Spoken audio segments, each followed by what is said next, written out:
Marc, capítol 6, versets 53 al 56. Quan hagueren fet la travessia del llac, Jesús i els seus deixebles tocaren terra a Genesaret i van fondejar. Així que desembarcaren, la gent el va reconèixer.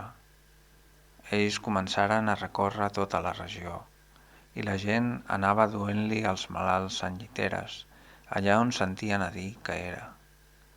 A tot arreu on arribava, pobles, viles o masies, posaven els malalts a la plaça i li suplicaven que els deixés tocar ni que fos la borla del seu mantell, i tots els que el tocaven quedaven curats.